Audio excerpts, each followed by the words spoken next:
بسم اللہ الرحمن الرحیم سبحان اللہ و بحمدہ سبحان اللہ العظیم صلی اللہ علیہ وآلہ وسلم۔ یہ اس وقت کا واقعہ ہے جب خلیفہ وقت شیر خدا حضرت علی المرتضیٰ رضی اللہ عنہ جنگ نہروان کے لیے کوفہ سے روانہ ہو رہے تھے۔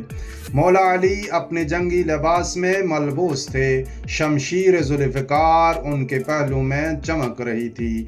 آپ اپنے وفادار گھوڑے پر سوار ہونے ہی والے تھے کہ اچانک ایک شخص سامنے آتا ہے۔ وہ نجومی تھا، ستاروں کے علم اور کہانت کا ماہر سمجھا جاتا تھا۔ اس نے مولا علی سے کہا، اے علی، آپ یہ جنگ ہرگز نہ لڑیں، آپ کا ستارہ گردش میں ہے، میں نے آسمان پر نحوست دیکھی ہے، یہ جنگ آپ کے لیے تباہ کن ہوگی۔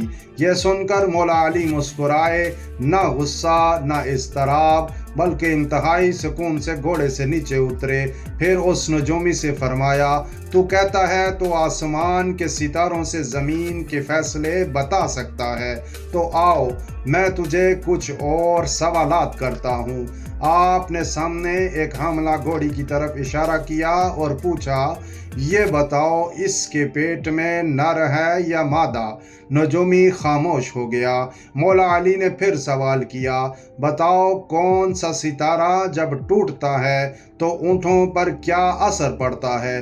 نجومی پھر خاموش۔ مولا علی نے تیسرا سوال کیا، میرے گھوڑے کے پاؤں کے نیچے زمین میں ایک چیز ہے، بتاؤ وہ کیا ہے؟ نجومی پھر خاموش۔ اب مولا علی کی آنکھوں میں جلال تھا اور لہجے میں یقین۔ اے شخص، تم آسمان کے ستاروں کی بات کرتے ہو، تمہیں تو زمین پر بھی کچھ نظر نہیں آ رہا۔ یاد رکھو، علی نہ ستاروں سے فیصلے لیتا ہے نہ نجومیوں کی باتوں پر یقین کرتا ہے، علی کی رہنمائی رب کرتا ہے۔ اور پھر آپ نے فرمایا، سنو، یہ جنگ علی کی زندگی کی سب سے کامیاب جنگ ہوگی، میرے 10 آدمی بھی شہید نہیں ہوں گے اور دشمن کے 10 بھی نہیں بچیں گے۔